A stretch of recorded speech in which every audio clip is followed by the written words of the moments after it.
What is going on, guys? Welcome back to the channel. Today I've got a really good one for y'all. We are out here on the lake. I'm filming how to skip a jig. All right, when skipping your jig, one of the best things I'd say is your reel. You got to have your reel settings. So for me, this is my skipping reel. This is by Lews. It's an SP.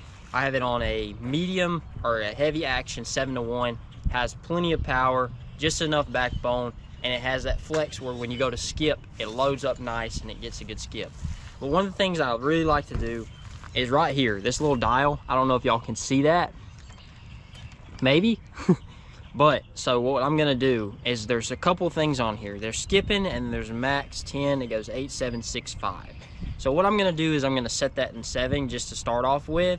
Now you're asking, like, man, what if I have a different reel? What if it's not the skipping reel? Well, check it out. So I'll show you on that one. Here I have the lews light, and I'm gonna show you how I dial it in. So you're looking at it like, dude, all these numbers, like, where the heck am I gonna dial it? So to start off, there's free and max. Max is gonna be where your brakes are on. Free is no brakes. So don't put it on free unless you want to backlash.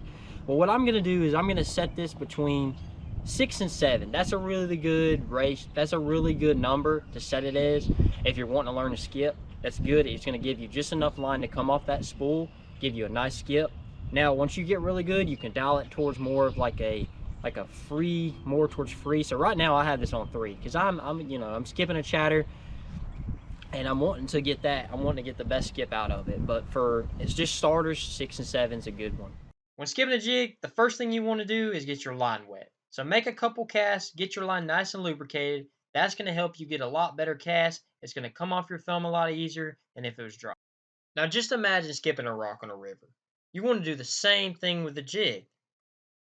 From there, you want to bring your arm into a cast. So bring your wrist into a roll. As you roll your wrist, lift your rod up as you cast. Let your rod load up. Let your rod do all the work. And right before your jig starts to hit the water, lift up on your rod, and it's going to just glide across. One of the key features I like that helps me out a lot is keeping my elbows tucked. Now, if you see here, as I go to swing my rod, I have my elbows tucked to my side, which that's going to allow me to roll my wrist into the cast. That's one thing that's really helped me out, and I think it can help y'all out as well. Selecting the right rod is crucial. You want something that you can have that loads up. So a medium heavy or a heavy.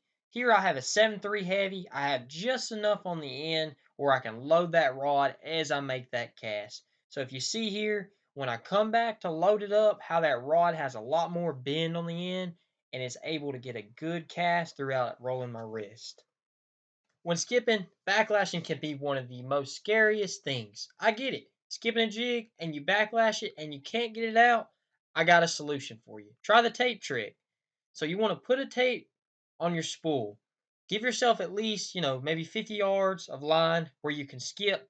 That way, if you backlash on that bit of line, it doesn't matter. You didn't ruin your whole spool. So right here, I have put a piece of tape. So earlier I was telling y'all about the tape trick. So this is what I do. I'll put a black piece of tape there, and I casted my line out. Gave myself about 50 yards to work with. Now watch, I'm gonna purposely backlash my rod and reel.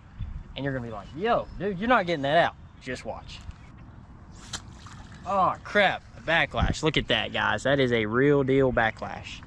So hopefully you can get this out, right? If I didn't have the tape there, I would have ruined my whole spool. Oh gosh, this is bad. This is bad, dude. But you all good, man, because guess what? You didn't ruin your whole spool. The tape, my friends, is still there. So I'm just going to get the backlash out.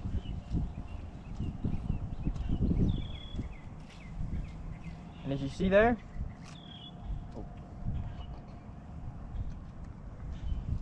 if you see there, the tape is still there, and I didn't mess up the rest of my spool, which I don't have a ton of line on this, but you get the point. Remember, with the right technique and the right settings, you can skip with any bait caster with ease. All you need is just a little bit of patience and a lot of practice. Once you learn, it's the most valuable tool in your arsenal. Now guys, make sure you like and subscribe and show this video some love.